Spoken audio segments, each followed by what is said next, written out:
rise. We'll have our opening prayer and flag salute. Pray. Dear Heavenly Father, we're thankful for the opportunity to take a moment to acknowledge you and to raise our voice of thanksgiving for the many blessings. We thank you for this beautiful country in which we live, great state and a great community. And we pray your blessings upon our community and upon us tonight, dear Lord, as we address the business of the city of Newcastle. Lead and guide us in all ways. In Jesus' name I pray. Amen. I pledge allegiance to the flag of the United States of America and to the republic for which it stands, one nation, Under under God, indivisible, with liberty and justice for all. Some will call the July 13th, 2026 meeting of the Newcastle Public Works Authority to order. First item on the agenda is roll call. Carl Nell, Here. Gene Reed, here. Todd D'Amico, Here. Mike Fullerton, Here. Marcy White.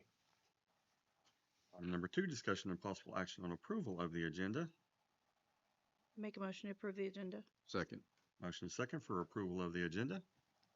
Gene Reed, Yes. Todd D'Amico, Yes. Mike Fullerton, Yes. Marcy White, Yes. Carl Nell. Yes. Item number 3, citizens' comments. This is an opportunity for any citizen to comment on any matter related to the City of Newcastle Public Works that is not on the agenda. Might remind any potential speakers that all speakers shall clearly state their name and address for the record. Comments are limited to 3 minutes per person with only one speaking opportunity. Board members will not respond to comments or questions. The chair may end comment period at his discretion, and prior authorization is required for distribution of materials or to approach the board. Any citizen comment related to the City of Newcastle Public Works? Seeing none, move to item number 4, consent agenda. Is there any member of the board that desires any item on the consent agenda to be removed and addressed individually? All right, item number 4, consent agenda. Make a motion to approve the consent agenda. Second. Motion second for approval of the consent agenda. Gene Reed, Yes. Todd D'Amico, Yes. Mike Fullerton, Yes. Marcy White, Yes. Carl Nell. Yes. Item number 5, discussion of possible action on any items removed from the consent agenda. Be no action on that agenda item. Item number 6, appearance by Dr. Kathy Walker for presentation of updates on the Newcastle.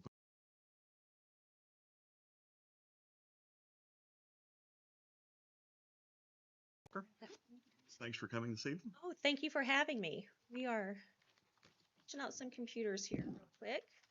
You adjust our mic too when you get them on the spot. When you're not busy. So much. We're gonna make that, Right, Michelle. that up to the top. And we want to make this, where's that little, oh, here it is. Oh, okay, perfect. Or we can do that too. Oh, I don't know the details. Well, I'm here tonight to do my favorite thing, and that's talk about Newcastle Public Schools and our kids. So as you know, we have a bond on the ballot, but before we do that, I just wanted to show you some highlights. These are just like 1 or 2 things from each school for the year, because we talk a lot about athletic achievements. We also have a lot of academic achievements. Our early childhood center classes, they read 4,500 books this year. 6 of the classes read that many for a total of 65,969 books. You guys, that's a lot of books for littles to read. Mhm. Their goal was 100,000. So I'm confident this year they're going to read that many books. And that's really cool. And so we're starting early, getting the love of reading in. So we're doing a lot of great work there. Elementary school, you may have heard a lot about Great Expectations. If you haven't, you're going to hear a lot about that this next year, because we had a summer training and we hosted it, and the majority of our elementary teachers attended along with ECC teachers and middle school teachers. And it's a character education program. I'll do a couple articles for the Pacer about it, but it's a really cool program and it aligns with our strategic plan. Middle school, they were in this contest with a program called Shoelace, another reading program, and they placed 3rd in the world. And so that's pretty exciting, getting our kids excited about reading. Competition's always good at the middle school level. And then our high school, you know, just a lot of great things happening there. First aviation student to complete a solo flight. So 3 years ago, when I came to Newcastle, actually now this is year 4, we started that program, and now we've got a student who did a solo flight. So how cool is that? Creative Writing Club this year published their first anthology, another big deal for the high school students.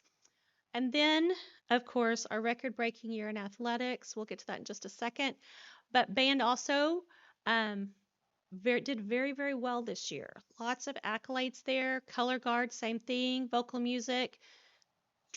Week raised a lot of money. 204 seniors, and we keep getting bigger every year. That's exciting. 6 valedictorians and 75 National Honor Society members. Guys, that's something to be very proud of. It's awesome. And then over almost $2 million in scholarships for our kids in Newcastle. That's so definitely something to be proud of.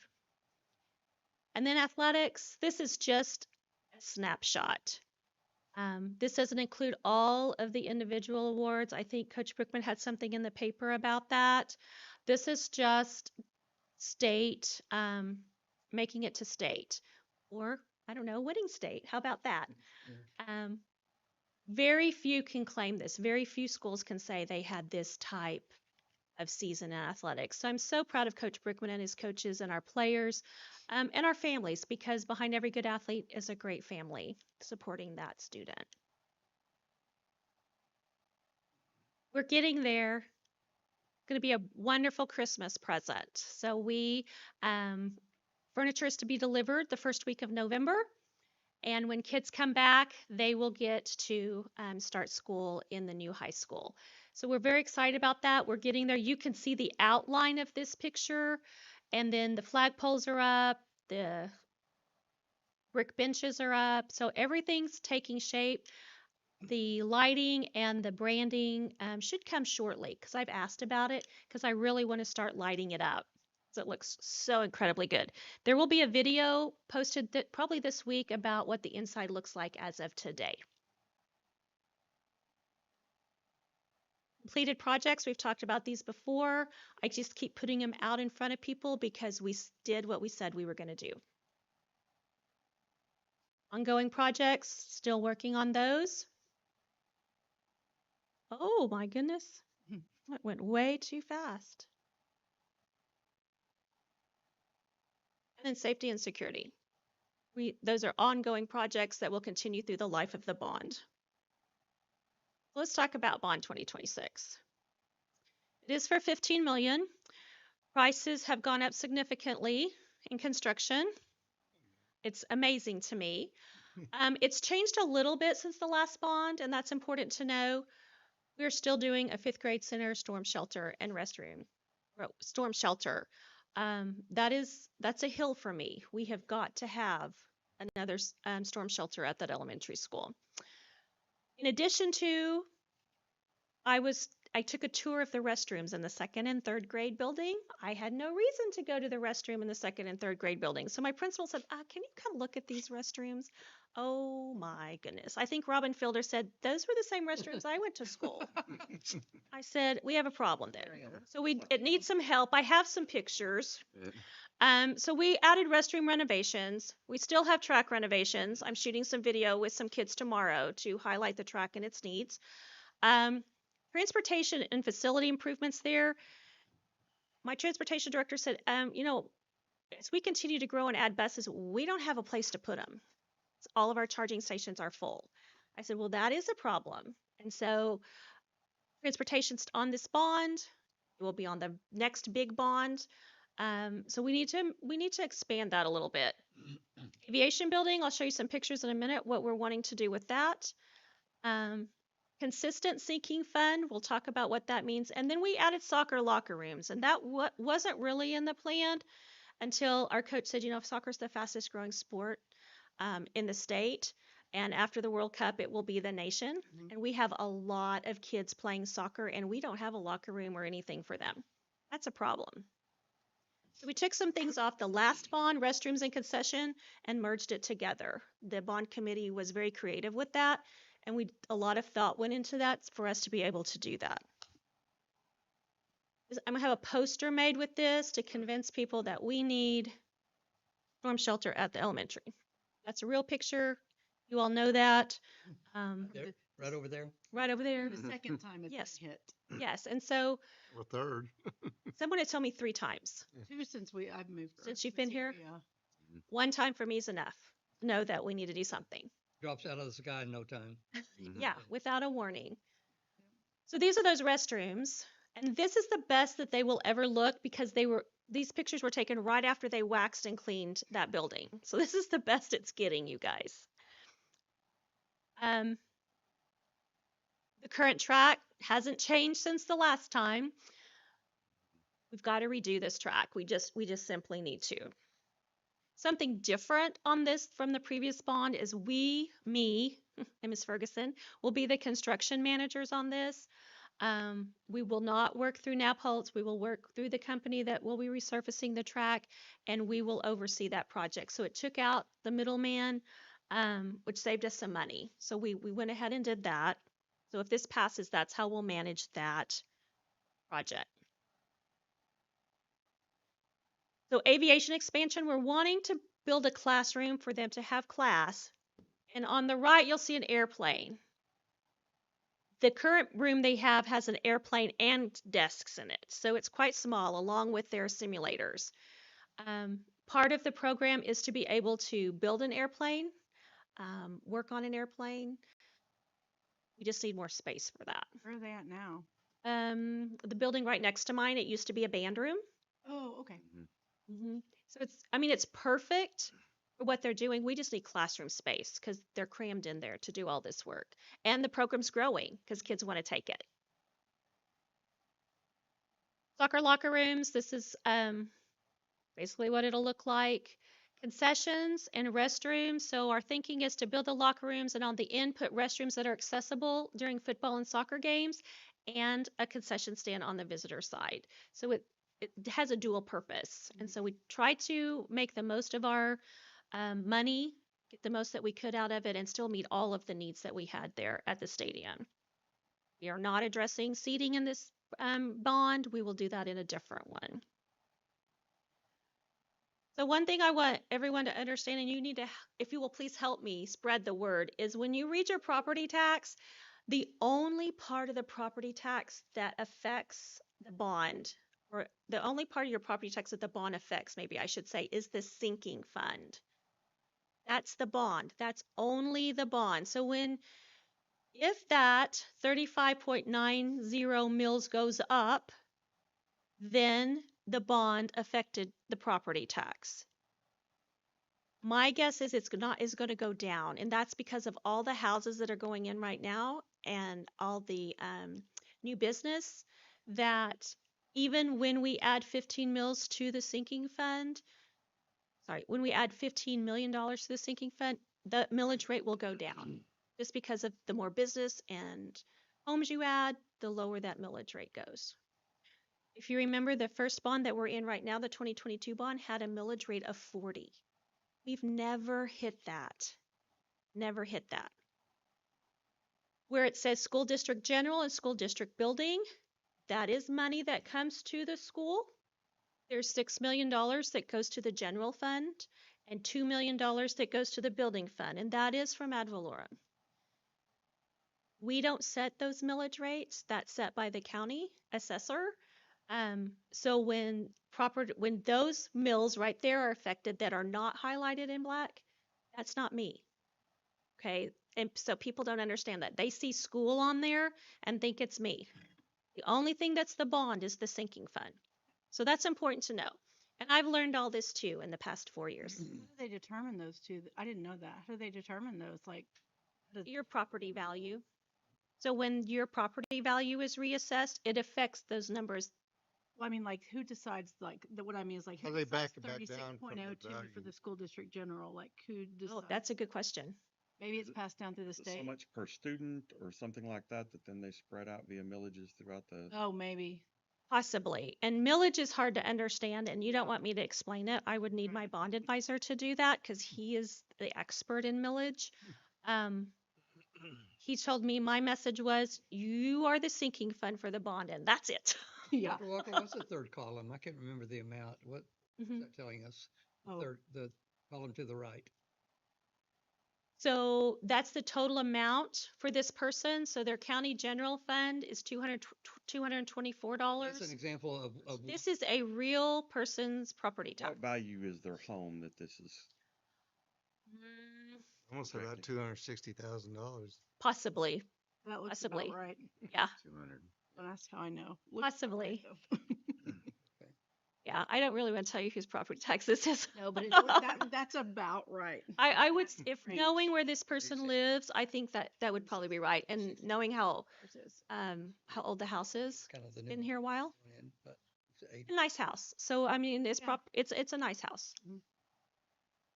So just know that the sinking fund is the bond. And then I've been asked, and it's been posted on Facebook, well, I can build storm shelter cheaper than that. Well, there's a lot of things that go into the cost of each line item. So architect fees go into that. The only thing the architect fee is not in is the track. Mhm. Engineering fees, not in the track, but in everything else. Bond professionals, that would be our bond advisor and everything he has to do to put the bond on the ballot. And then over the years, he has to sell our bonds. Interest, we are going to do this on a lease revenue, which means we get the money up front. Just like you borrow money for a house so you can live in your house, we do the same thing with the lease revenue agreement. So we could get everything done in a short amount of time. If we were on a geo bond, then we would get a certain amount of money every year. Well, it's really hard to do capital improvements that way. You can buy buses, textbook, and technology that way, but to build things is really hard. And then there is a buffer of 12% for the estimated cost, increased cost in building supplies. In the past two projects, that has not been enough. Not the project we're currently in, and not the project we just did. We went to bid for the baseball and softball innovation of that facility. 12% was not enough. So those are just things to keep in mind when you look at the cost. So if you hear people say that, it's more than just the building costs or shelters, track, etc. And then, as always, we are asking racers to unite and to vote. Really doing a push on that. We're having signs being made, door hangers, just to remind people to vote. I think that people get busy. Mhm. And the last time it was, they never dreamed it wouldn't pass. Well, it takes everyone to get it passed, just like people weren't elected to certain offices several years ago. Well, we never dreamed they wouldn't be elected. Well, you have to vote. And so we're really encouraging people to do that and to unite for our kids. And as always, it's a great day to be a racer. Questions? make a comment if I may. You may. Early on in your presentation, when you talked about, you got up to the elementary school, Oh. and you mentioned that those projects fit right into a strategic plan. Mm-hmm. There may be few people really, I would just say that there are 25 or 30 citizens Mm-hmm. that worked diligently 10 years ago, or a little over 5 years ago, to do a 5-year plan. And then you had people come back in, but the strategic plan for Newcastle schools is in place, Mm-hmm. as it is for the city. Right. Few people know that energy and time actually has gone in to making sure that the mission is right, and the plan to get there is right. So hats off to you for following the strategic plan that you built. Well, I didn't just build it. A lot of people came to the table to build it. I just facilitated it. But this bond is in alignment also with the strategic plan. Everything that athletics is, great expectations, the reading part, everything aligns with what we want to do as a district for our kids in Newcastle. So thank you. We do have a great strategic plan, and it's on our website if you want some light reading. I was thinking about today, I don't know what brought it up. Maybe somebody mentioned, but I think my comment's going to be, but people invested in bonds when you were in school, right? Because I know they did when I was in Mhm. school and more. They had lots of bonds. And you don't build empty buildings. You build buildings when they are already pretty much going to be filled. So it's not wasteful. It's going to go to immediate use. So It will go to immediate use. And I know there's a narrative out there about taxes. I can appreciate that. I see taxes as an investment in the community where you live, but not everybody does. This is an investment in our kids, and we have to keep investing, just like you all are investing in our city. Veterans Park is a great example. Mhm. The things that you guys have in place there. It's all for the good of our community. Mhm. The schools are good for our community. Desirable schools make more expensive houses too, if you want to sell. Yeah, Marcy, you're right. Developers look at Yeah. the grading of the school districts and they make decisions based on the plan and the leadership of the school. And I'm proud to have the leadership we have. So I appreciate what you're doing.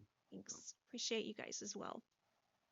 Thank you very much, That's Dr. all I've Walker. got. Appreciate you coming by. Thank this you. evening, and Absolutely. we need One anything quick question. Did you say December was the new high school? Like, We'll move in over Christmas break. They will come back okay, in January to brand new classrooms. awesome. Yep, Very it's good. going to be awesome. Thank We'll do a ribbon cutting and you all are invited, of course. Awesome. Thank you. Thanks. See you there.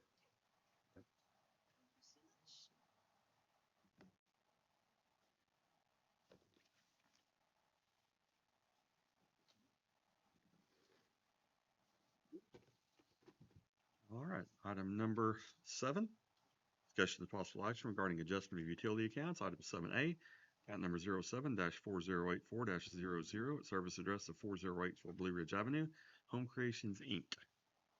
Or Representative Home Creations present this evening. Please state your name and address for the record. Mo Sharifi, 5020 Kathy Leen Drive, Norman, Oklahoma. All righty, tell us about what issue you had there, please.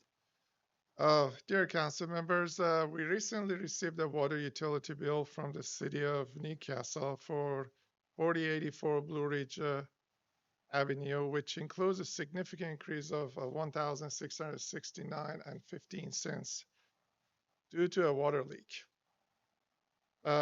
The leak initially went undetected because heavy rain and a poor yard grading during construction caused water to pool on the lot. We identified the issue once the rain stopped and the water continued to drain from the property. We have already coordinated with the City of Newcastle Water Department and provided a repair invoice from our plumber to request a billing adjustment. However, city staff inform us that their adjustment authority is limited to a maximum of $500. They recommended that we petition the city council to have the bill adjusted further to reflect a standard average. And we do thank you your time and your consideration for our request. Looks like the leak was repaired on June 2nd. So all of the usage that was from the break will have been captured in the 624 utility bill. So very quickly it was recognized and remedied. So I'll make a motion. We adjust the June 24th utility bill or water bill down to the average of the prior, I'll say 6 months because it's all zero. This is a new bill. So we adjusted pretty much back down to zero. Second. Motion second for adjustment of utility account. Jane Reed, Yes. Todd DeMeco, Yes. Mike Fullerton, Yes. Marcy White. Yes. Carl Nell. Yes. Thanks, sir. Thank you so much. All right. Item number 8, monthly treasurer's report. Okay, everybody, this report covers June, which is the final month in our fiscal year, so we are aiming for 100%. Revenues are exceeding at 103.6%. Expenses are under 98.2%. Technically, by audit standards, they call that within. I like it that we're under 100%. Revenues finished in excess of the expected budgetary amounts, while the expenses came in less. The Capital Improvement Tax Fund finished with revenues at 103.7%. Expenses came in at a low 55.1%. The same scenario, above and, well, not in the same, sorry. Revenues for the NPWA finished the month at 102%, while the expenses finished at 97.1%. Again, revenues were above where we thought we wanted to be, where we would be, and expenses came in less for NPWA. Fire Department Tax Fund final month made that total $1,352,641. We spent $2,318,164. So that tax fund helped us out by covering 58.4% what we needed to spend. We've borrowed a little over 49 million for our wastewater plant. As you all know, that loan will keep on going because it's going to take care of the other projects we got approved through OWRB. And we borrowed a little over 2.7 million for the new meters. We are just waiting on that last app to draw request to be made and be paid out, and then that one will be done.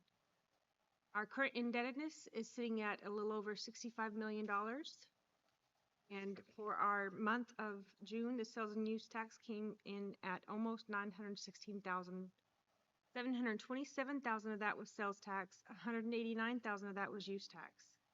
We end the month 3.8% higher than the expected budget amount. So that's how we ended our fiscal year. So that was nice.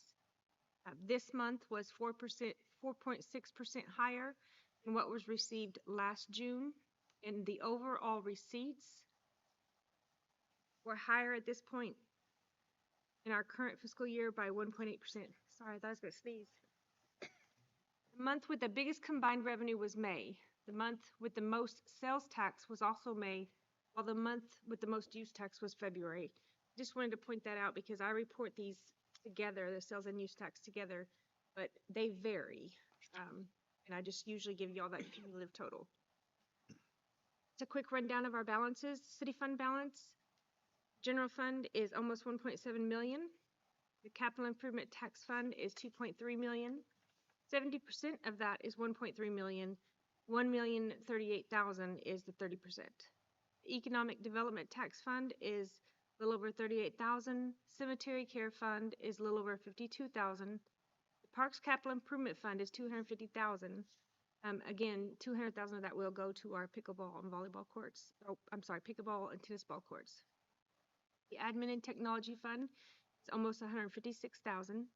The grant cost share fund is almost 2 million. Transportation impact fee fund, 106,000. The opioid abatement fund is still sitting at 80,000. And the public places and spaces fund is sitting at 3,200.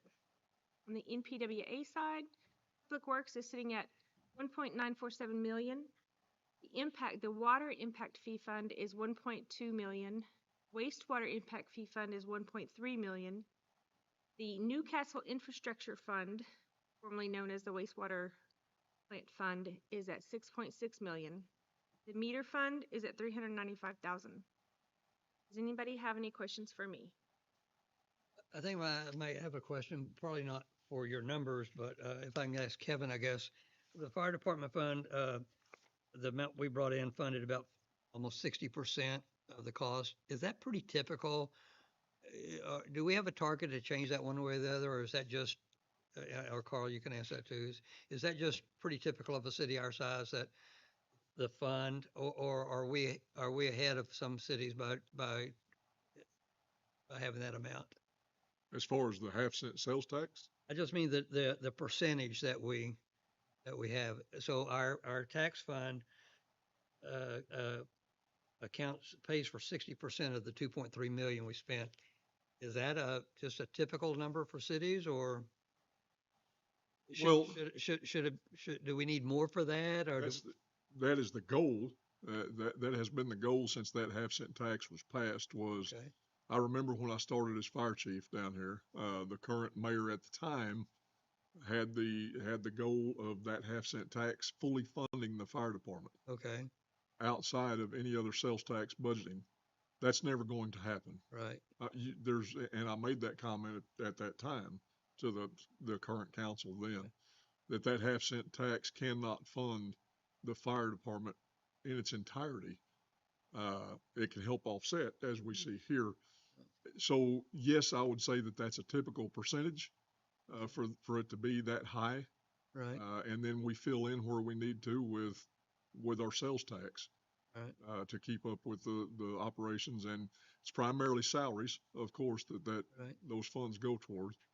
But I know Oklahoma City, and I think they still have it in place. Don't quote me on it, but they used to have a 3/4 cent sales tax directly to the fire department.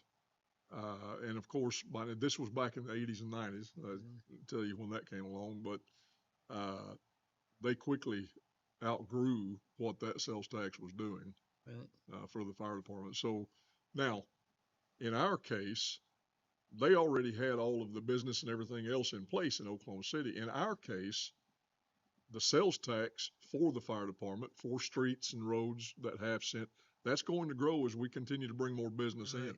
Mhm. So hopefully at some point that starts to catch up a little bit with what our expenditures are, Right. and it's funding maybe 70% Mhm. at some point, maybe 75. Less bedroom and have more sales tax. Right, Yeah. right. That's the goal, but that being said, then we do have a goal for Fire Station 3 on the northwest correct. sector of town, which will require additional staffing.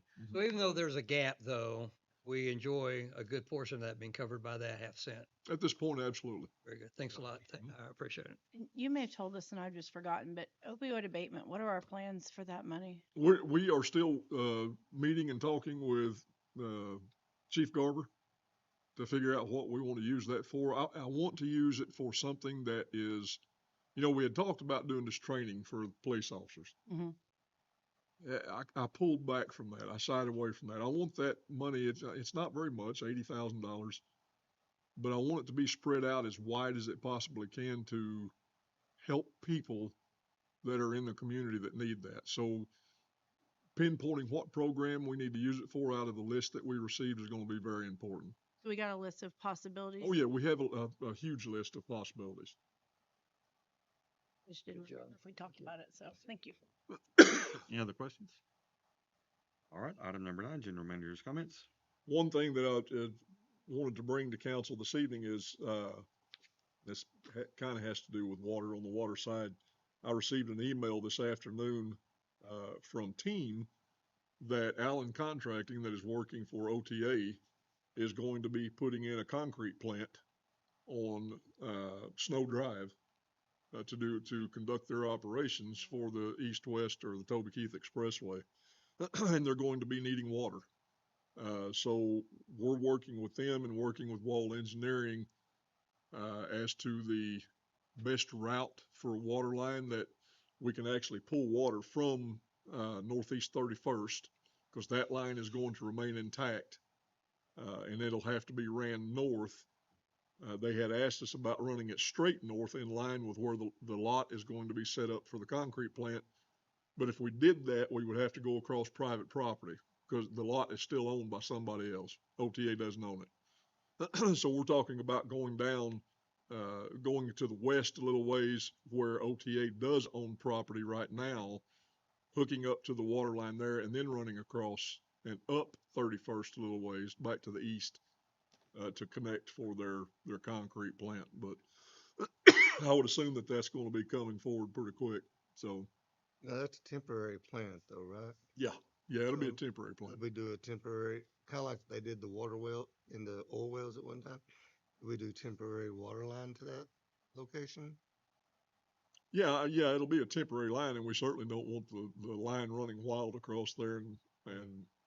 But yeah, I mean, so yeah, it'll be a temporary line, but they're still going to have to, they're going to have to bore Snow Drive to get to the north side Will, and run that. will they be charged ad valorem tax like any business? Every piece of tax we can. No, I'm just kidding. I'm talking for the school. School's going to get a little bit of. Where's that going to go, Kevin?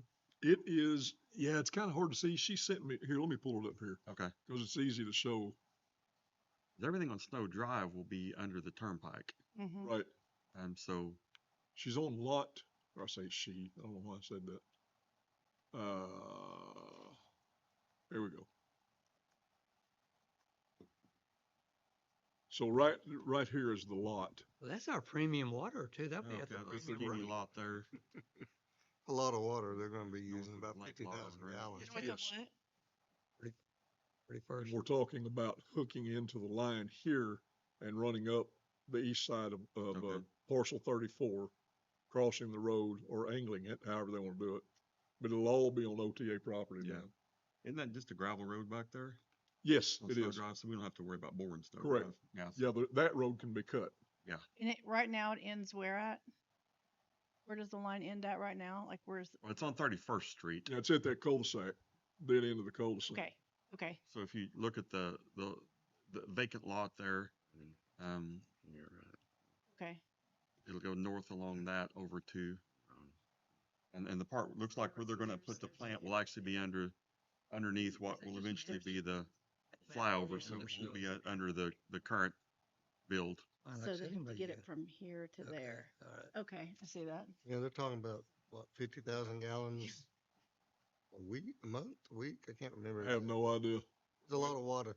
I didn't hear anything about the actual usage numbers, but, of course, we'll have a meter set up and everything else for them. They're in the right location. That's close to the work. Yeah. Very close to work. Yeah. So, one other thing that I did want to mention to council, let me pull my email back up here. Let's see. Yeah. So on our wastewater plant, warranty items, multiple warranty items, and they were caught before warranty expiration. Plant manager out there, Nate, did a very good job at running these things down. Ran them all by Wall Engineering, and Wall sent me an email and said we couldn't have listed anything more than what the plant manager did. So we're having issues, and there's a list here. I won't go through everything, but SCADA blowers, issues at Headworks with the Aeromod, sludge press, HVAC electric administration building, the lab and roofing, and then there's categories in every single one of those that we had some issues with. We had the paint and things of that nature actually peeling off of the basins, the aeration basins.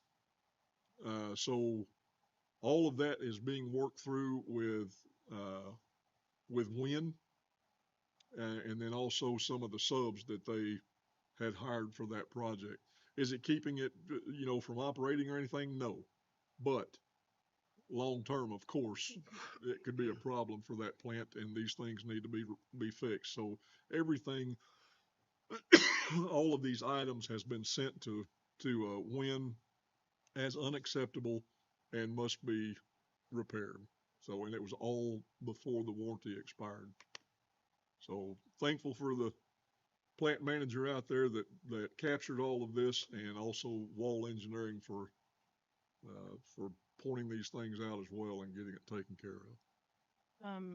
Do you have an update on you said there was gonna be a meeting at the fire department too, along those same lines about the, I do not have an update on that yet, but we did have our meeting. Yeah.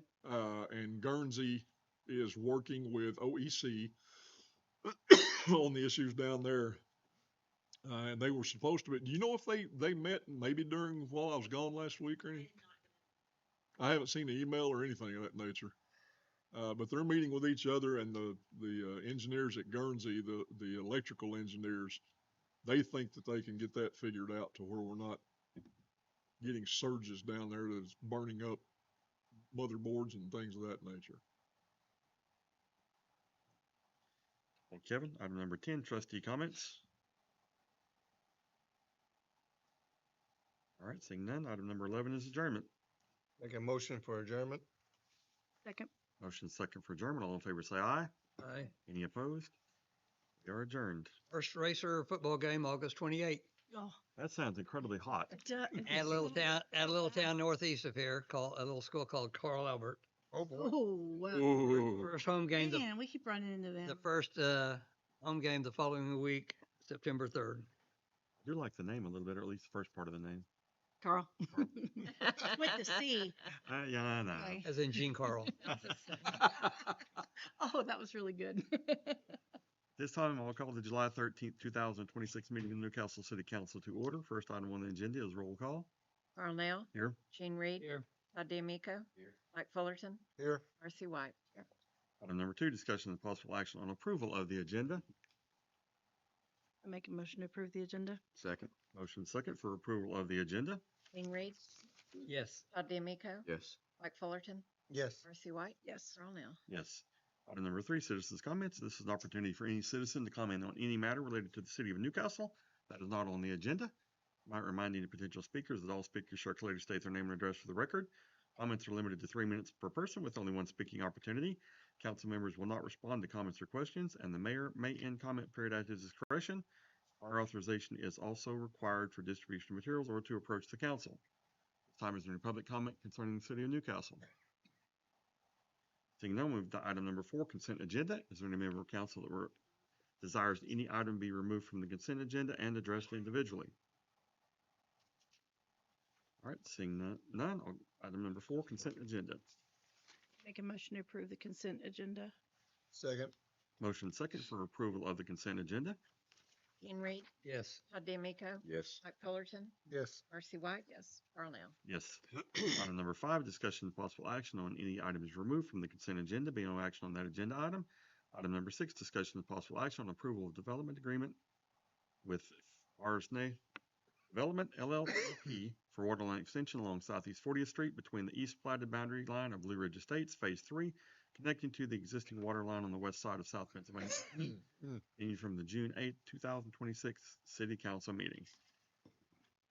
I did meet with Mr. Wallace. Of course, the reason that this was postponed and continued is because of easement that we are needing for the widening of Southeast 40th. I did meet with, Jeanette and I both met with Mr. Wallace out there on site, and I put it in my city manager report. He did give me a list of things that he wanted consideration for in order to provide the easement to us, ranging anywhere from a 10-foot easement at $50,000 to a 17-foot easement at $90,000, along with the overhead power lines out there that run along Southeast 40th to be buried underground. This afternoon, I got a preliminary, received a preliminary estimate on burying those lines, putting those underground, and the estimate came in at $40,000.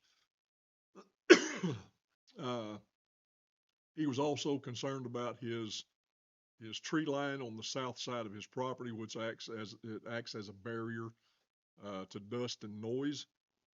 This tree line that he has out there, they are of no significant value. They're scrub trees and vines and different things like that. He also mentioned the nesting of Mississippi kites and great horned owls within that tree system there, and that we would have to follow the federal regulation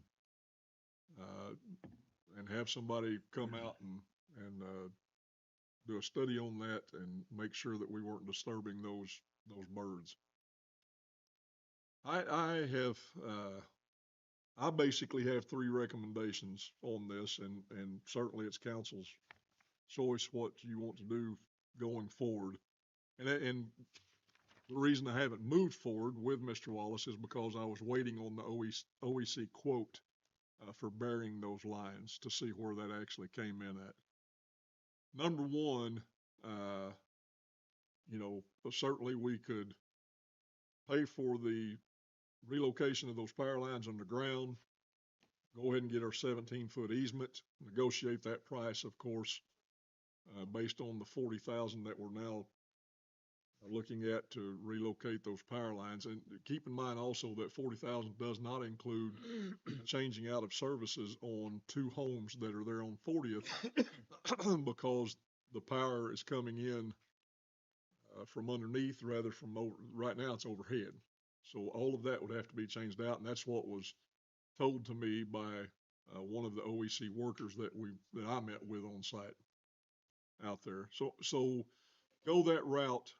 Try to get the lines relocated underground. 17-foot easement.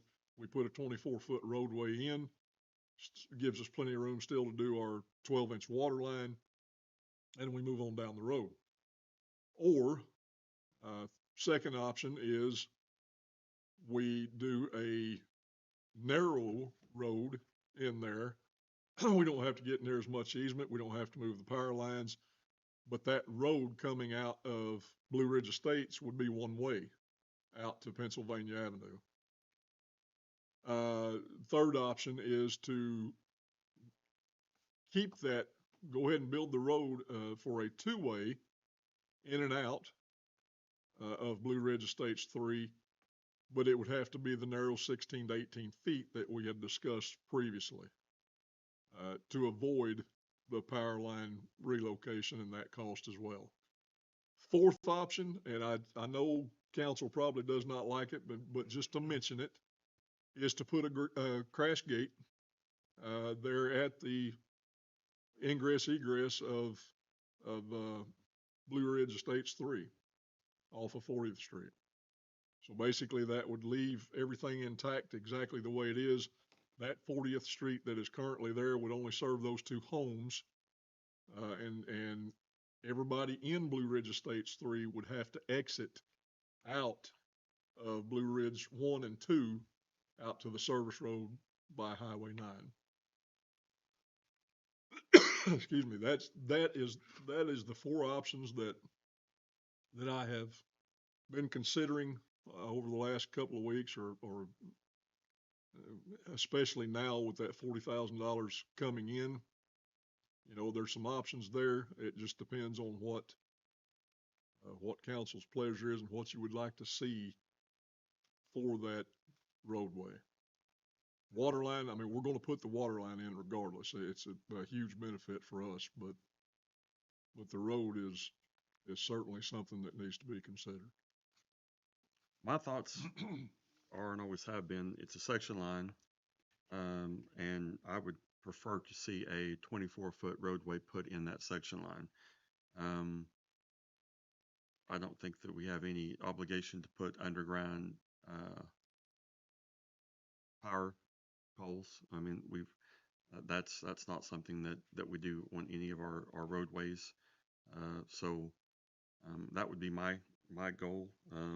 If you look at a 17-foot wide easement, that's a little over a quarter of an acre. And so 17-foot easement valued at what Mr. Wallace wants, that comes up to basically $360,000 an acre. That's I think fairly extreme. You know, the fifth option Kevin did not mention is eminent domain, but you never want to go down that road. But you know, typically in easements that we've obtained recently, they have been much more reasonable from the owners. You know, if you look at a typical easement at that length, 40 rods, you know, if it's pipeline easement, those are going for $350 to $450 a rod. Other easements are going for maybe a little bit more, but even if you figured $1,000 a rod, that's still only $40,000 to obtain that 17-foot easement, when most of those easements we're talking about are 30 to 50-foot easements. So that being said, you know, I guess it's whatever council decides they want to do and the best long-term interest for the city of what we put in there. What's a rod? 16 and a half feet. It's a measurement used, The old surveying measurement. option 3, Kevin, what was the width of the road in option 3 that you mentioned? 16 to 18 feet is what we had talked about. So would not meet the 24 you prefer. And I don't think very many people are going to have an appetite to make a section line road one way or crash gate. So it sounds like between 1 and 3, except for, Mayor, you said option 1 would involve us. You wouldn't be in favor of us doing all the required electrical service put under that road. You know Is that. electrical gonna have to be moved? Okay, is it in the current right of way? No. Not in the current right of way, it would be in the new right of way. It would have to be moved to the north. If we take the 17 feet if we negotiate the 17 feet to the north, it's in that 17. There'll be opportunities for public comment later. You've got a bar ditch there that's got to be redone. So as you go further north, then what happens is those power poles are in the way. If you negotiate 17 feet, if you're like Gene and decide to do an 18-foot street, maybe you don't. Maybe what was the next option? 10 foot. 15 or 10 foot. I think. What right of way do we need to make an 18-foot street? Very little. And potentially we could even get it in there without getting right of way. Was there But the water line is the road. yeah. Potentially some under the road. Yeah. John and I and his foreman met out there as well and measured that off from the markings that our in-house surveyor, if you want to call him that, had done out there. And it would be real close, but we could get somewhere between 16 and 18 feet width without any easement. So is there a easement width that would be negotiated without affecting the power that would allow us to put the road in? The 10 feet easement would be the only one. Is, and I'm just thinking, since this is for neighborhood, does the developer not pay any part of putting the road in? Well, that was the negotiating that we did with Home Creations. Okay, And they paid for all the water line okay, and the engineering and everything else. And we said, okay. we'll do a roadway out there. They do have to have the road. Mm-hmm, They did not have to run that water line. mm-hmm. If they don't want to, they don't have to. It's 'Cause not they have necessary. Already connection over on. Correct. Okay, Not necessary for them, but it's a huge benefit to us. sure. I'm just trying to remember all the. Well, we've all been trying to look further down the road, and the thought of doing a section line road, anything less than the classic size will cause us all to wonder 10 years from now, why did we do that? Right? I mean, Right. you really think that section Sure. line road should be, is it 24 feet the standard width? Yeah, although we don't, we don't have many of those in the city. Oh, we would hope to have. Okay. But that would be standard, yes. Where we can obtain additional right of way, where we've obtained that additional 16.5 feet or so, we've been able to put those type of roads in. Right. But you said you favor nothing less than 24 feet. I think if we're going to put a road in, I think we should put in one that's the standard we're trying to get throughout the community. Okay, yeah. I think it'd be, So yeah, Gene, with a 50-foot right of way, the 24-foot typical section works. But right now we don't have the 50-foot right of way without asking for 17 feet from the Wallaces. I just worry about also setting a precedent, spending so much for right of way. It's a lot. Well, we'd ask Kevin to go negotiate that, right? To have that conversation. Yes, I mean, there's still, I hope that, yeah, that needs to happen, right? But and the other option is put a crash gate and don't do anything. I mean, we took roadway projects off the list. We keep taking them off the list. So are we gonna spend the money to build that street? If it just sits and we don't do anything with it, then the existing residents that came to the council last time, there's 2, right? 3. Something like Four that. What's houses there, a yeah. crash gate look like? And not mess with the area. We already gave favor to the developer not to extend the street, and I get it. I don't have the Yeah. code in front of me, but other municipalities require the water line and the street to be extended. Our code says so many feet. It's not a pressure issue, it's a DEQ issue to loop that line. It's a benefit to us, but there's other reasons that other municipalities extend those Mm-hmm. out. So we gave grace or negotiated to not allow the developer to build that road. So are we gonna build it? I mean, if we're not, then crash gate it. You don't mess with those residents. We don't have the expense. other than the water. You know, the water we're gonna do anyway is what, Yeah. I mean, it's already planned, right? Right. The it's already builders, it's the go- developer's paying for all of that. Right. So, I mean, if I'm sitting here, like I'm supposed to be doing representing the city, Yeah. the one option is we don't spend any money to build the street, Right. put a crash gate. The residents were here concerned. I It's an think, option. I think the maximum we've ever spent on acreage, I think was what, 45,000 an acre or something like that. Well, if you look at the rods, if you go by the rods, it's 41.21 rods. And like the mayor said earlier, it's anywhere from $350 to $450, $500 a rod. It depends on what is being performed. It depends on what type of land that you're actually negotiating for. So it probably falls somewhere within that range. Falls in we didn't ask that property owner 2 years ago to do this. Yep. You've got some age to this and some conversations that they've had prior to all this happening. So you've got time where this could have been resolved. So there may even be just the fact that it's not done yet, not been negotiated. But it's a section line road. I find myself wanting Newcastle to have section line roads opened up Sure. for school buses, for ambulances, for fire trucks, Mhm. even though I don't feel compelled to do it just for a developer, but so happens it's, we probably should have addressed that road anyway. So I really kind of have an appetite to get that opened up, but, but, but not at any cost. I mean, but there's Right. a cost to it. So Keep in mind, Gene, Pennsylvania's 16, 18 feet, something like that already, is all it is. It doesn't have additional right of way. no, We've got additional right of way on Pennsylvania. We just haven't Just haven't utilized it done yet. But that street itself is only, the paving width is only 16 or 18 feet wide, right? Right, but we have the ability at some point in time in the future. I'm to just saying, widen that. it's got a mile of it right now that's not that wide. right. But, So- but, And it's but it is, working. but it is a section line road It's a that's opened section up. line So road. I was saying I'm not too favorable of the option of just leaving it undone. So The only other consideration that needs to be thought about is if we put a crash gate, or if council decided to do that, at some point, the land to the west of Blue Ridge Estates 3, which is all open land, which could be developed along 40th. Mhm. You would not want that to be closed down as well and have segregated neighborhoods that you Right. would want that section line to run all the way through. Right. You set a precedent, potentially for future developments along section lines. You know, somebody comes in and says, well, you let so-and-so close that off. I think that was the Atkins that owned that land in the west, but yeah. It's somebody else now, I think. Is it? Okay. Yeah, Well, it's Scott Atkins' sister, but, okay, Yeah, all right. it's all in the same. but, Yeah. who knows what'll happen in another generation. Yeah, who knows? I don't. But 24 is the max, right? But you can do a 2-lane street with 18 or 20. I don't like the sound of the one way.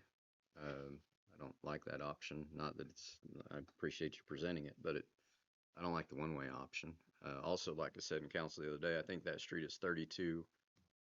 As it comes out of Blue Ridge, I'd have to look at the plans again. But to go from a 32-foot correct. paving to a 12-foot paving and transitioning that into one way, it's just gonna be weird. It should also be noted too that in Mr. Wallace's, letter or that he gave me, he would rather not see anything wider than a 20-foot road. Okay. Let me ask, how many linear feet is this road? 660 660. feet. Yeah, real. 6 acres, 660 by 330. So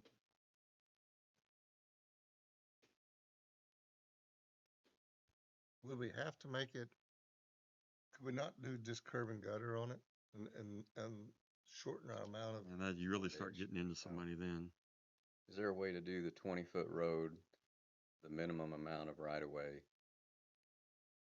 and not disturb the power lines so we don't have the expense of 40,000? I think we can get 10 feet, get a 20-foot, but it will have to go to the south a little bit. But we also looked at that alignment when we were out there. Couple of big trees that I think we can get past. Street superintendent did too. But we would just we'd have to get an actual survey, and get it lined out. But I think it could be, I think it might be close.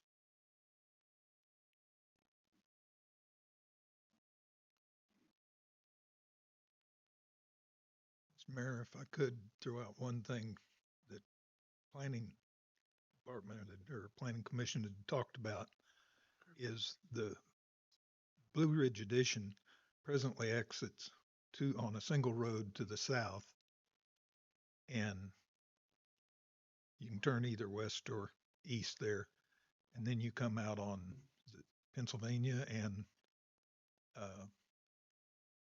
Just past, Just right before Any- May. yeah, right. Yeah. Anyway, yeah. but this additional amount of traffic coming out on those will create a significant backup on the frontage road trying to get on Pennsylvania to get out onto 9, which will in the long term be a real traffic problem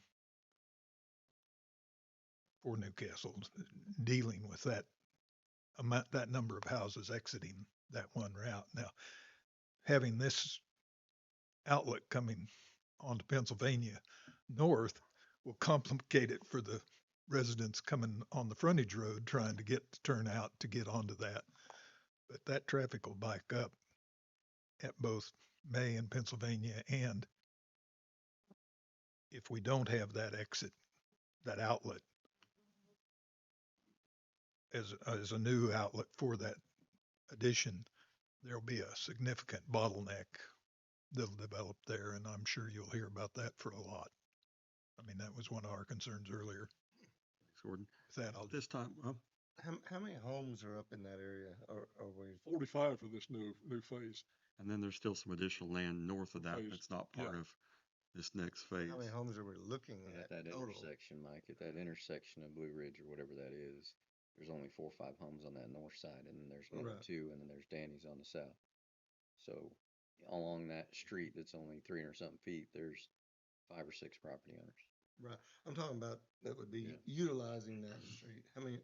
That's what I'm saying. If you'd have to come intentionally from your house south and then come east out that way if you felt like that was a shorter distance to get to Penn and Highway 9. Just in the new phase that's going in, there's about 49 acres. So you're looking at half-acre lots, you're looking at probably 40 homes additionally, not counting the ones that are on the north end of the current additions, which a lot of those would probably flow out this way as well, because it would be much shorter distance than going back to the access road along Highway 9. So, and that doesn't count the additional potential 20 acres to be developed north of that. So, Trying to compare it to like Riverview or one of the other subdivisions that only has one outlet. yeah, and we've done that before, but only pretty much because we had to. Right. There was no other option. There was a river north of Riverview. There was private property on both sides of that track. So Right. there was no potential outlet to a section line road or even any other road.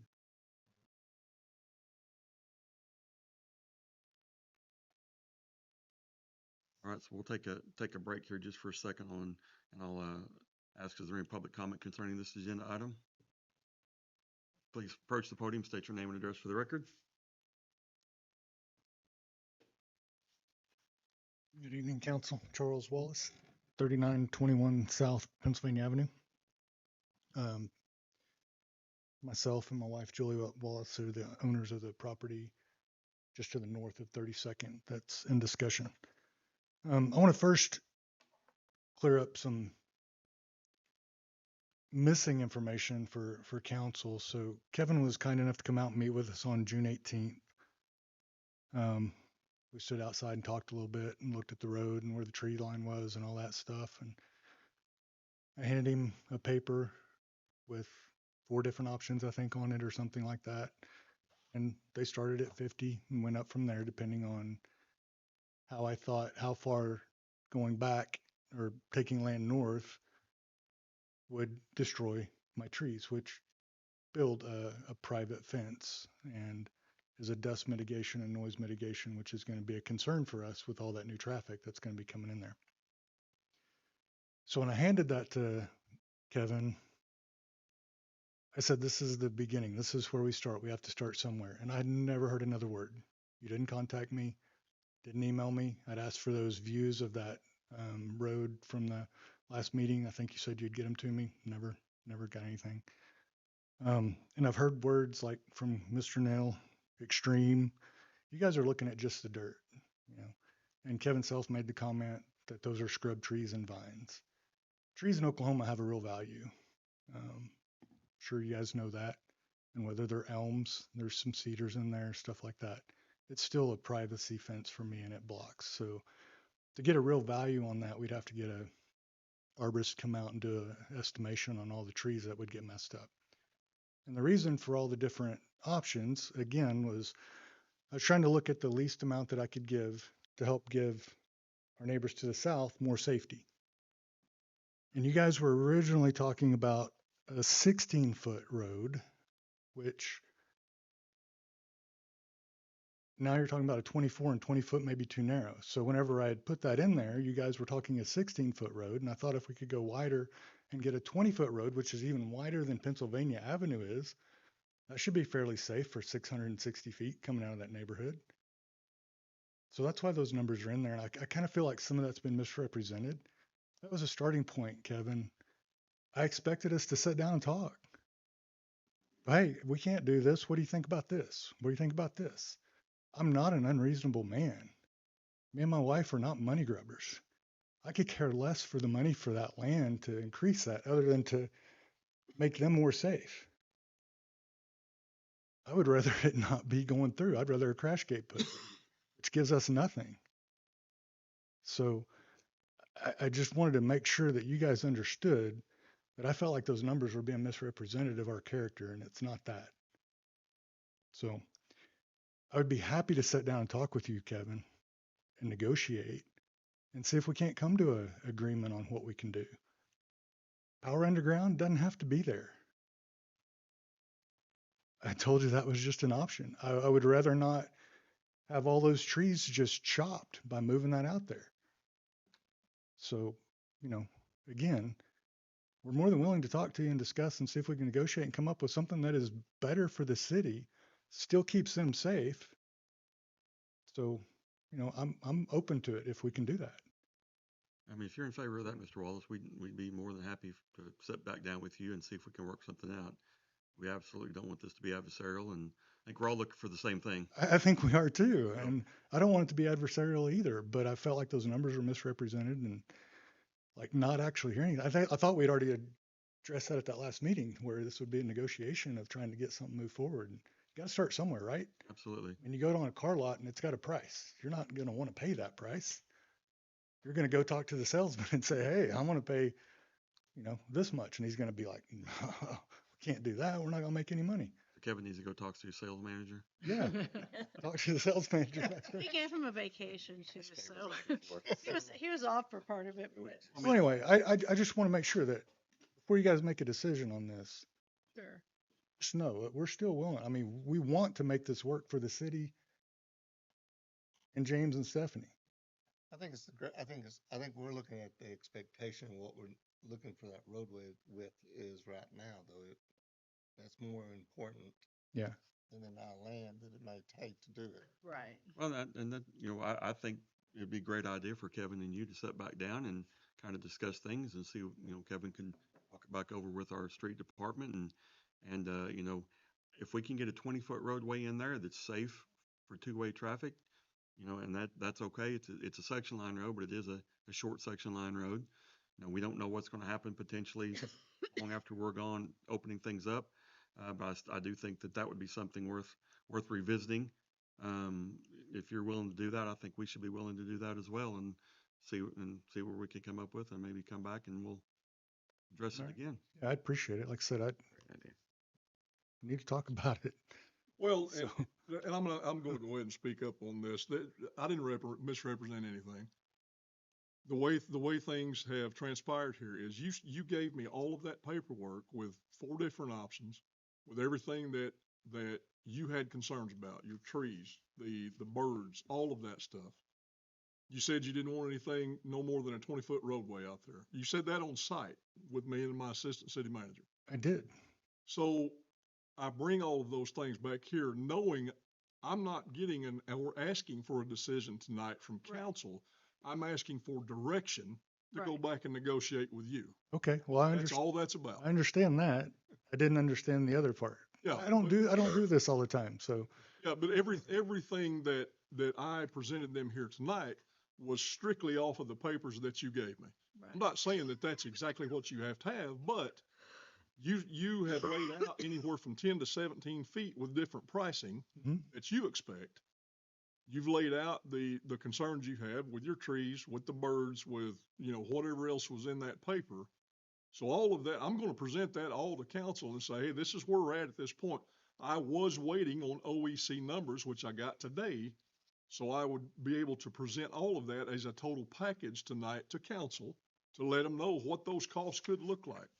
And then they give me direction and I contact you back.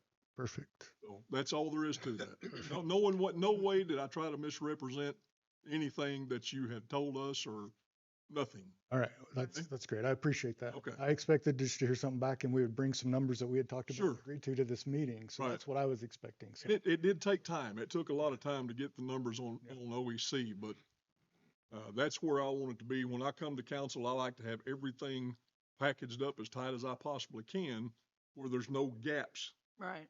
when they're looking at stuff. And Carl, Hmm? are we then, as council, just looking to make a recommendation for these two to go back and I believe that would be have my more my conversations, thoughts. right? So, if we do anything tonight, it's just a recommendation of something, and I'm just making something up right now, so I'm not trying to put words in your mouth, but it would be, could we get a, a width that everyone agrees to without disturbing as much, Right.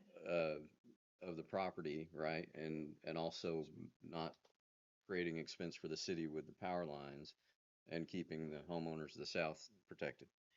Is that our Well, then I goal? was Are wondering, those, do we want to survey it and that gives us a better idea anyway? It needs to be surveyed regardless of what of I'll what have to council decides. we had Kraft I thought done Kraft had majority already of done that it. already. I don't know if they've gone north enough to get all the trees, but they had the roadway done and they have the bar ditch done and they have majority of that already done. They could probably add to it for, Who did that? I'm I sorry. thought it was Kraft and that was here presenting the plat. Is that Kraft? I thought their engineer had mentioned the last meeting That's that Kraft they had, Control. yeah. We'll check on that. It'll be on I'm face not of the real plat. sure. So Kevin, do you think a 20-foot roadway would provide adequate? I think it would. Real honestly, I do, because, I mean, I know what Gordon said on this, and there will be a few homes that come out of phase 2 of Blue Ridge that utilize this road, but I think primarily it's gonna be phase 3. 45 homes is what Janae said was in there last time. I honestly think 25, I mean, we have more cars than that go up and down our section lines now that are 20 foot in width. Yeah. Yeah, I mean, Yeah, I mean, you and Mr. Wallace can figure out 18, 20, whatever. I mean, you guys can work through that. I'm confident the two of you could negotiate that out. the concerns Mr. Wallace has too with moving the power lines, keeping them above ground and moving them backwards. And I did talk to OEC. They have to have 10-foot clearance anyway. Right? So from So- their pole, they have to have 10 feet. That's correct. Yeah. And so moving those back, we might get 2 or 3 feet out of that deal, maybe 5 at the most. But his concern is when those trees continue to grow, System hardening. Yeah. then the They, tree trimmers come in, and that's right. They Yeah. just chop them like The crazy. vegetation. so that's his concern as well. Yeah. Yeah. So if you didn't have to move the power line, it'd be a benefit to Mr. Wallace keeping his tree line. That's Right. correct. Yeah, and those power lines too, they're not in a straight line. No, they're not. So, They never are. yeah, so it's gonna be interesting to see but I honestly do believe, I really believe we can get 18 easily. 20 feet may be a trick, but we might be able to make it happen. And how wide is Penn? 18. I mean, Yeah, the Craftsman, measuring tape. Not wide Just enough, across the road. but it's. Yeah, it's somewhere between 18 and 20. Well, it satisfies my preference to at least get it open up with two-way traffic. Okay. And yeah, someday 10 years from now, someone will be saying, why didn't you make it wider? And that'll be for some of you younger pups to explain why. There'll be a video they can go look at. Yeah. But that happens all the time. Why didn't y'all do this or that? But to not get it opened up, I think, is a missed opportunity. So I think that my recommendation, and I can go ahead and make a motion if council is ready, it would be to ask the city manager to go back and continue negotiations with Mr. Wallace, attempt to come up to a solution that provides for a safe 2-lane road through there, necessary width for that. Yeah, I'm okay with that. Second. Motion second. Thank you, Mr. Wallace. Yes, thank you guys. Appreciate it. Gene Reed, yes, Todd DeMeco. Yes. Mike Fullerton, Yes. Marcy White. Yes. Carl Nell. Yes. Item number 7, discussion of possible action to approve installation of a stop sign at North Rockwell and Twin Creek. Continued from the June 8, 2026 City Council meeting. I had our street superintendent get out there and take a look at that. Of course, I had driven out there and looked at it as well. It's a tough thing. There's just nowhere to put a stop sign in a usable location, let alone a safe location. I mean, if you to set it back where it would need to be, it's so far back from the intersection that You don't see. Well, you can't see the cars coming. yeah. So I mean, It's worth a look, but yeah, Yeah. it seems Just very don't off. see how, I know everybody's wanting one, but I just don't see how I could, other than maybe putting, maybe signage up at the, on the other side of the gate saying, hey, cross traffic, you have to stop. That may be a good idea, just to get Inside the gate, outside. Or Yield- you have to go outside yield because it's across- private. That's private, have to go out on the, Cross traffic does not stop or something. yeah. something of that nature. Just I to I mean, we can make that happen, but, stop sign is just out of the question. I know, I drove by Unless too. unless they wanna move their mailboxes all Yeah. back, then, You, All right, well, if you'll I look into would, that, I'd appreciate it, okay. or we'd appreciate it. And no action on agenda item number 7. Item number 8, discussion and possible action on approval of interest rate quote and authorization to enter into financing for purchase of new 2026 Caterpillar CP7 Packer roller for street department at state contract price of $169,905, including all discounts and trade allowances for existing city roller. Street department's Packard they have right now is 31 years old. that old? They have no idea how many hours it has on it because the gauge quit working several years ago. Maybe not many. But it has, been having several issues with it. Well, this time, it's very, very costly to get this thing repaired. I say very costly. It's $10,000 or $12,000, but we've already put, I don't know how many thousands into it. Just a sinking. Just not Money worth falls it. in. Treasurer would not let me have enough money just to buy this outright, so yeah. we'll have to She's done her finance it. job. Uh, Did we buy a roller 10 years ago? we have not. Big steel roller? No. I think we bought a front end loader. No, we bought a grader Great. not too long ago. It was a used one. Well, whoever makes a motion probably is the one who gets to first drive it. So A vibrator probably haven't Promise? worked on the existing roller for 15, 20 years. It's been rough. John said sometimes they do, sometimes they don't. And right now we have several projects coming up that thing is going to be needed quickly. He has to have it right now on the sports complex, and it's not working. So is this item, are we asked to move, including the approval for the interest rate? That's correct. The financing through Community Bank. Okay, it was the lowest one. Yes. 5-year note. I think it was 3.25. So that's is that what it was. 3.5. 3.5. Okay. 5-year, 3.5. Any comment on that? Any Public commenting on this agenda item? I move to approve item 8 Second. I knew you wanted to with drive. financing for Community Bank at 3.5%. Motion second for approval, item number 8, selecting Community Bank. Jean Reed, Yes.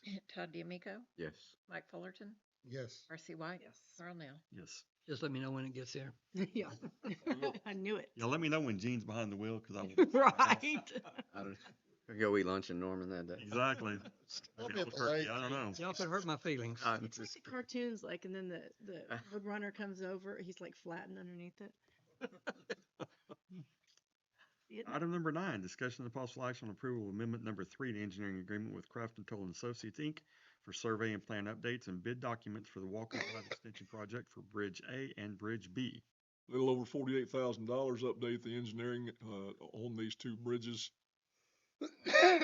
and we'll be ready to roll. Get these bridges out to bid, and get them constructed Yay. in this budget year. This does include making sure we have the right beams set in the county still. That's correct, absolutely. And if we can, hopefully taxes do a lot better this year. We'll keep watching those, and if it looks like those are going to improve, then I'm hoping we get to a point where we can go ahead and finish out Walker Street altogether this That'd year. be amazing. That's the goal. Whole city will cheer, at least people with kids. Well, the school system is working on their road over there right now. So I'm hoping that we're able to get this done and provide them a connection where we have that circulation. Be kind of like Dr. Walker Drive. Something like Something that. like that. Yeah. EK Walker. Well, and hopefully we'll be able to get enough cross traffic. We'll get a signalization on 16th Street. Yeah, that is desperately Bingo. needed. That's the Oh, only way we're gonna get Don't that to say happen. that without promising that you're gonna actually. Oh, I'm not promising anything other than as soon as we get traffic flowing on that, Mm. we will be getting another traffic study request into And ODOT. one of the few north-south arteries other than a section line road. Feel good. All right, so Make a motion to approve item 9. A second. motion second for approval of item number 9. Gene Reed. Yes. Todd DeMeco. Yes. Mike Fullerton, Yes. Marcy White. Yes. Earl Nell. Yes. Item number 10, discussion of possible action on approval of professional services agreement with Wall Engineering for the Highway 9 lift station and force main project. This lift station and force main, of course, begins down at Highway 9 at Harvey. It will be basically to serve that area now, at this point with what's developing down there. But eventually, of course, it will be able to serve the entire Highway 9 corridor, and it will be lifted and pushed back toward our MBR plant at 9 and 62. So Wall is ready to begin the engineering on this. Survey and everything else out there has already been done for the actual lift station location. We had that done a few months back, but ready to move forward with his agreement so he can start this engineering and get it done. I believe he said he expects about 12 to 18 months, 12 months on engineering. No. Completion. 18 months completion of all of it. So that was from about 3 months ago. that's correct. So, So engineering won't take very long at about all. 15 months to completion from this period of time. So, And you this said- portion is going to be fairly simple because it's limited gravity to it on this first aspect. Mhm. But then we'll add gravity from coming to it later, additional gravity later on to serve that entire corridor and eventually pick up what's coming from Crystal Lakes south of Highway 9 that's now going to our lagoon system, so that just maybe we can retire those lagoons at some point in time. Oh, come on. So this is the one where you talked about we can use it until the MDR is built. No. This one will be a connection that will if the agreement that we're working on with the Chickasaw Nation, if that comes to fruition, which the agreement verbally now is for us to be able to discharge 30,000 gallons per day into their system at Riverwind. So Okay. at the beginning, it will just lift it across Highway 9. Gotcha. And then when we get our sewer plant at Highway 9 and 62 opened up, then we will lift it back towards that sewer plant. Gotcha. Okay. Both now and future. Yep. So it'll be a short lift in the beginning, and then eventually go back to be designed to lift everything back to the sewer plant. I know we got going over to Riverwind right now. No, we don't. I mean, we're planning on. Planning it, yeah. Yeah, planning. Do they ever plan on coming back the other direction? Good. They have no plans. I don't know what happens in 10, 15, 20 years, but I do know that their intent right now currently is to keep their lagoon system operational. They do have capacity down there. They do sit on a tributary of Walnut Creek, and there's a possibility they could seek a discharge permit at some time in the future if they desired. But as of right now, they've told us they have no desire to hook onto our system. Okay. Like I said, who knows what the And I was future just will hold. But Throwing that out there just in Yep. case. This will open doors for things to build there. a lot of things to build there. A So lot we'll of get those the- sales tax generators Yeah. we're looking for. So Even That's QSRs. how you get the big box. QSRs and potentially, some of those things that Dr. Walker was talking about that bring money and ad valorem tax, but don't bring any kiddos with them. Yep. I call it drive in, pay Newcastle money, never come into the city. We want a lot of people that come to Riverwind to go to casinos or Beats and Bites or whatever they want to come to have an opportunity to spend money before they leave the area. Yeah, So anyway, like it. I feel like I've been waiting for this forever. It's exciting. I don't have a motion. I'll make a motion to approve agenda item 10. Second. Motion second for approval of item number 10. Gene Reed. Yes. Todd DeMeco. Yes. Mike Fullerton, Yes. Marcy White. Yes. Earl Nell. Yes. Item number 11, discussion of possible action on approval of professional services agreement with Wall Engineering for the 1.0 MGD membrane bioreactor wastewater treatment plant and collection system improvements project. Basically, it's tied in with this lift station. Begin engineering on the MBR at 9 and 62. We are, and which will come up here, I believe, in just a moment. Yes, for the Walnut Creek, but we had been waiting on discharge permit and the numbers on that to get this engineering going. We also been waiting on different factors to determine what size of plant we wanted down there. So that has all been wrapped up. We know now that we are at a 1 MGD, and so Wall Engineering is ready to go on this plant. If I remember correctly, and just make clear of this, this is one of those type of plants that we can just keep adding. If we want to add another 1,000,000 gallons, The design is for a footprint for 12 million gallons of total capacity. And so that's what we hope to be able to go ahead and expand it to. Now, our next item will discuss what our discharge permit is looking to be.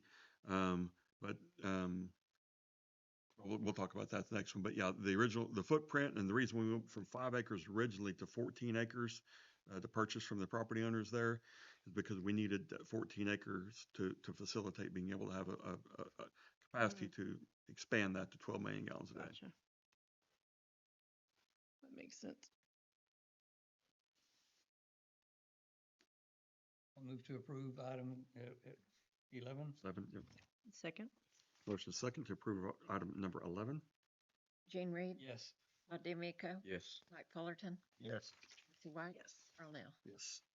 And number 12, discussion and possible action on approval of proposal from Alliance Technical Group LLC for intensive calibrated modeling field study on North Walnut Creek in association with the MBR wastewater treatment plant. Basically DEQ, we're looking for a discharge permit of 4 MGD, okay, to start out here. ACOG did the study for us, got it all put together, worked out great. The modeling did. They sent it to DEQ for approval. DEQ did not like the DO concentrations, dissolved oxygen. So basically, ACOG said, we believe we can do this amount of discharge at these parameters. DEQ said, no, you're going to have to go to this parameter unless you add oxygenation, basically, or Carl, fill in wherever I'm missing. Aeration. Aeration. We're going to have to build a separate $1 million+ aeration basin to add air to this discharge. Even though discharge is incredibly clean, it doesn't have enough oxygen in it to flow into the creek. Of course it does. So when ODEQ does their in-desk analysis of how much it's going to impact the Walnut Creek, they use very, very conservative estimates of the impact. So they're giving a lot of room to make sure that no fish die because they have a lack of oxygen, even though a lot of times we'll be putting most of the water that's in that tributary of the north tributary of Walnut Creek. So and I'll jump a little bit ahead. So what the option is then, if we don't want to have to do that additional post-treatment aeration to get oxygen in the discharge, is go out and do a field study. And instead of using these very conservative values that are very safeguarded, we go out and find actual values. And we do that at a time of year when flow is normally a little bit lower. So it'll be the maximum impact we could potentially have on Walnut long term, rather than going in the spring when we have high flows. And so this is what the proposal is to hire this company to go out and do this sampling all the way down Walnut from basically Highway 62, potentially almost all the way to Purcell, to see what the oxygen levels are, how we will impact them. Now it's people on the ground, boots on the ground, wading in the creek, putting sampling in the creek to determine what the actual values are.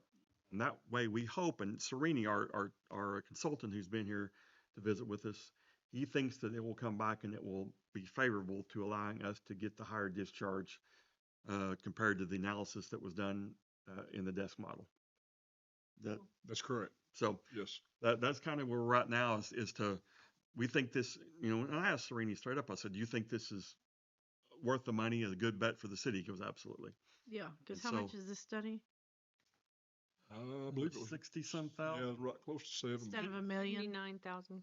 29 instead of paying $1 million for the aeration, Correct. essentially, as long as it comes. As long as it comes back. So our goal would be to get the actual numbers instead of estimated numbers. And so he thinks that will be definitely something that will pay off. And we're somewhat frustrated a little bit because 29. in dealing with ODEQ, and not that they're difficult all to deal with, they've been great, but they want us to make sure we look at potential for other communities to discharge into the Walnut, which none are discharging in now. And we're a little bit frustrated because the wastewater allocation in the South Canadian is completely allocated Mm-hmm. because other communities were allowed to suck up all that wastewater allocation.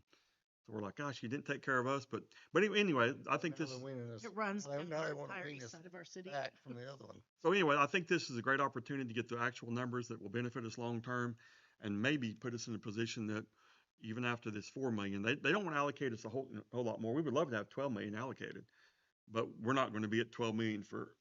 Right. We won't. None of us in this room will probably be alive when 12 million gallons was Right. needed. So they're not going to allocate something that we're not going to use for 30, 40, 50 years potentially, maybe if ever. And they already have for Oklahoma City and Well, more. for Oklahoma City, but so anyway, so I think this is a great opportunity for the city, and I think it will help us. And Sereni's very confident, and he's the expert. Because I tell you what, kind of like Gene was talking about those engineering things earlier. They start talking about all the different things that are going on with discharge, and He is extremely intelligent. he's very intelligent, very good at what he does. I understood it all though, I figured you did, I Gene. know you did. so it's good. We may need you to go out on boots on the ground there and help these guys do the sampling. Galoshes, Right in the creek. galoshes, Waiters. Still auctionate. Meanwhile, I'll make a motion to approve item 12. Second. Motion second for approval, item number 12. Gene Reed, Yes. Todd DeMeco, Yes. Mike Fullerton, Yes. Marcy White, Carl Nell. Yes. Item number 13, discussion and possible action on award of bid for the Newcastle Sports Complex Phase 1 for concrete striping and Fleximat, and authorization to issue notice to proceed upon staff approval of contract requirements.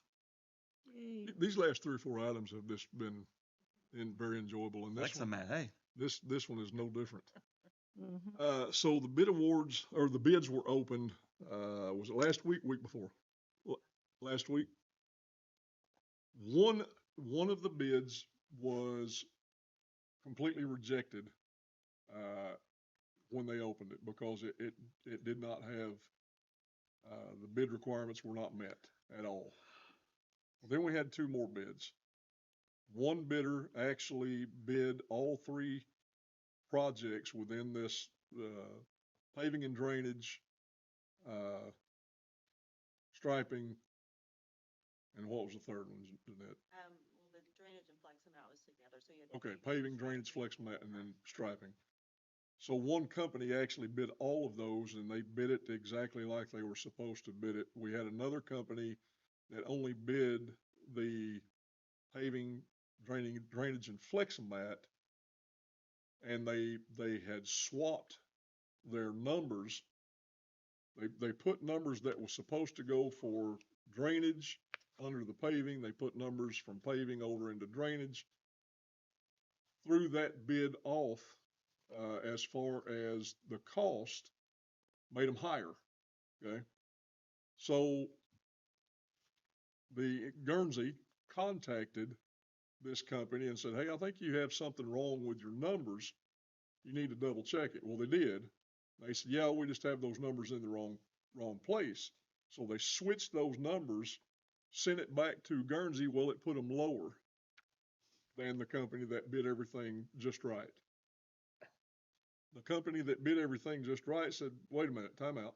Last week, was calling City Hall and said, we bid everything right. We don't want to. You don't get to help the other one. Yeah, we don't want to hear this. So we talked to Jeff this morning about this. My gut feeling said, we need to accept the bid that came in that was right to begin with, regardless of cost, because you can't go back after the bids have been opened and say, hey, you need to fix this. And then especially when it comes in lower, and potentially cheats the company out of a contract. Ministerial and clerical error if the numbers were the same. Right. So Jeff What's the did, difference in cost? roughly about 15,000. So Jeff confirmed that this morning, that is the cleanest route to go. Yeah. However, we also talked about rejecting all bids, recommendation of rejection of all the bids, which would only be the two, technically. But we're under a timing constraint on this because of the grant. Jeanette has been working with the state to get an extension on this grant. Things have been moving a little slow because it has to go at the federal level. She did talk to them today, though, at the state level, but the guy emailed her and said, you know, I'm very, very confident that you guys will get the extension, but I can't make a guarantee at this point because the people at the federal level have been on vacation. They're just now back in the office, blah, blah, blah. So, two options, two options for council on this one is to, number one, accept the bid from C2, that bid everything like they were supposed to. As far as the money situation on this, we're going to be okay. We're fine. Or reject all of these bids based on the hopes that we get an extension of this project and we rebid this as quick as possible. And how do we in good faith reject a bid that was done perfectly? Do we have the right to reject all bids? Well, you had 2 out of 3 that were no good. So I mean that But basically. you had that one, you said one But one was. One was good. That's correct. So reject all bids. That's still gonna look like we're doing it to help the other. We're shopping for lower rate. Well, I know it, and it's the people's money, but you still wanna. Is there other rules around? I think you can reject them if you want, can't you? Or no? Yeah, you have the authority to reject all bids and rebid. Yeah. It's a level playing field on the rebid. Yeah, especially when it's closed, sealed. It was sealed anyway, so nobody knows what anybody else So did. the risk of it not being extended, there's a risk in doing that. There's a slight risk. I mean, I think we'll probably get the extension, but not knowing if we will get that extension potentially for a week or two. And she, like I said, she is under a time constraint to get this thing done. Because I mean, time's going to run out on this project, and we may not have any money at all. So you mentioned that it was a sealed bid, but we opened the bids, correct? We did open the bids. Was there any company represented at the bids?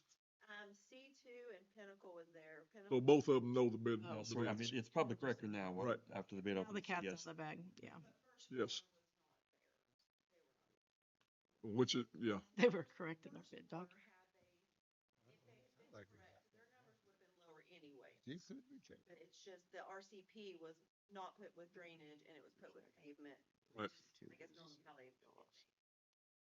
My recommendation is to council is to accept C2's bid and move on down the road. Just in case. Get this thing going. I think that's, and I think that would, It comes down. if we did doesn't miss. the other, I think it would be potentially bad faith on the city. Yeah, that'd be devastating if we didn't get the extension, so. If we delay this much, there's costs are going up anyway, so Right. probably not 15,000, but It's very close with what we budgeted. It's, the numbers are out a little more wiggle room, but it's close. now this is the complex, not Sports complex. Yeah. not Veterans Park. Correct. Okay. Have we used C2 in the past? Never even heard of them. Okay. We don't know anything about them. Does anyone, for those few in the room that probably don't know what Fleximat is, would you explain it for their sake? In detail. It basically helps with the drainage out there and keeps everything in place. Okay. Erosion control. Oh, we like that. Close enough. I'll make a motion to approve item 13, Yep. Selecting the low bidder. Second. selecting the low bidder. Second that, sorry. Motion second for approval of item number 13, selecting I don't think you can say low bidder. No, what, Selecting C2? C2. Selecting C2. selecting the bid. C2. One correct bid. With 3 items to the bid. There is 3 items. All right. Three packages. Are they listed on the agenda that way? Oh, C2 was Just with commas on the agenda. the C2 a company name? Yes. Okay, C2, so we're good. And they bid all three. For all three parts, I guess is what it would be. Yeah, In the minutes. All three packages? yeah. Oh, okay, I see what the What am I looking at? concrete striping and flex mat. They get 30 days from now to start project or 90 days? Take it a couple of weeks. Did we get a second? We did. What part of deadline did you not hear? Motion second for approval item, did we vote? Yeah. No, we didn't. Okay. If not, Motion second for approval item 13. Gene Reed, Yes. Todd DeMeco, Yes. Mike Fullerton, Yes. Marcy White, Carl Nell. Yes. Item number 14, city manager's comments. Enjoyed a week off last week. I appreciate that very much. We missed you. Yeah, well, I think there was a couple of people at City Hall that was ready to hang me when I got back this morning. Anyway. Do you have a rope? Anyway, I mean, Jeanette handled things fine, I think, last week, and she thinks there were issues. I don't think there were any issues. We were good. So, could have been worse. We could have had E. coli in our water, so we're good. yeah, we don't want to talk about that. Anyway, that's all. That's it. All right. Item number 15, council member comments. Did you, Kevin, you got Robin's pictures on 76? I did. I'm gonna have to call Tammy in the morning and, Yeah, and I mean, I was in the car with her when we first saw it, and you could not see over either direction. Northwest 16th and 76, they have the concrete barrier. You can't see over it. In her Pioneer truck, she said she could see over it, but in my SUV, you could not see. We pulled up and we all went, "Oh God, this is scary." It's pretty scary. So if you're in anything other than their pretty high truck, you cannot see either way. During drive out there tomorrow. it was and call light when Tammy. we went by. Yeah. It wasn't dark. Well, it was on the way home, but Okay. yeah. Anyway, that's all. We had lights on that intersection of 130 and that right there, where that accident was. Roll over and took out the stop sign by Mick's Country Club? property. Country Oh, Club. yeah. Do we still have that light for that stop sign? It's not up there on that stop sign. Was it damaged to where you can't get It was back? destroyed. Okay. It was wrapped around the telephone pole. Okay. 76. Can we get another? That's a state. That's an no, well, we have to buy it. Do that? It's an $1,800 stop sign. But yeah, I think we need another one back. Somebody is flinching at that. I would like, just because of that intersection. I mean, I know it didn't have one for a long time, and then it did, and then it was only up for a little bit of time, but Unbelievable. And we still had a wreck. I think it was, well, there's all kinds My sister had of a stories about that, but I think it Couple served, 130. I think it did, I think it served a purpose. I think it was very functional. Yeah, okay. And I think it was a benefit. I'm sorry, and I'll do whatever council wants me to do, but I do have a heartburn with $1,800 stop sign that gets taken. I would like to That's see it not put me. back in. For sales tax They do. revenue.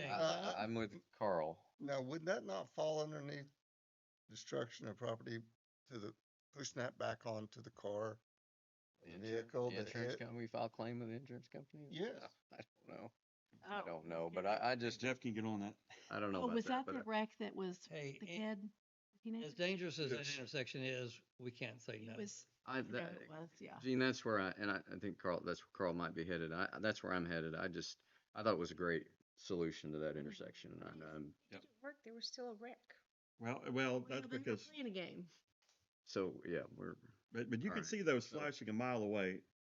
Yep. They're that bright and they get your attention. And if nothing else, we've done everything we possibly could, I think. Right. Right. I would- I do like taking the it- idea. Taking it away, could that make us liable for taking it away?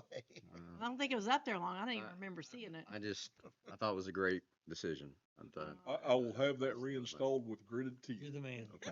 John will be happy. No, he's talking about Country Club Yeah, I just 130. recommend, just push it back on the insurance company. It's their responsibility. Their vehicle took it out. Well, I mean, no kidding. And is there It's any, been a while now, though. and is there any update on the value engineering of the tennis courts and the We're Yeah, very we- close. quick update on that before we leave? Or- We did meet with them. Basically, what's going to happen there, and this is what I had to make this very clear twice. But what is going to happen there is we're going to pull the volleyball courts out of that I'm with you. I don't know why we can't build those. We can. You know, We it's- absolutely can. yeah. But everything else that they wanted to pull out, which was a lot, we might as well pour some concrete and put a net up. It destroyed any kind of aesthetics. Yeah. And I said, no, we're not gonna do it. Take the volleyball courts out. Remove what other little things we can, maybe, but I want that thing looking exactly the same, other than the volleyball courts, to take back to council. We'll see what we come in at bids, and I'll present that to council, and they can make a That might be decision. next month. When, Yeah, definitely. When are, We have Okay. bid, this Thursday. okay, And then bid opening on the 30th. very, not They're saying something then where the we 30th. so it'll be back here in August, yes. Okay. 30th. Always, Is that bid opening, Sergeant? Is that at City Hall? Yes. well, that's why, so volleyball would be on, that's why I was wondering if they could even on the main part put any alternatives, that way we wouldn't have to. When bid is it high together. school? I remember telling her not to. When's the tennis season? This spring? Is that a spring sport? Like it is, Oh, like yeah. it's second semester Tennis, after Yeah. Christmas. Yeah. that's same as It's baseball. Spring and fall, Yeah. right? So it's, So we may have it by then? Oh, well, yeah, absolutely. All I gotta do is pour some concrete, put a net up, right? Yeah. Been sending people. All right, any other council member comments? All righty, item number 16 is adjournment. Motion to adjourn. second. Motion second for adjournment. All in favor, say aye. Aye. Aye. Any opposed? We are adjourned.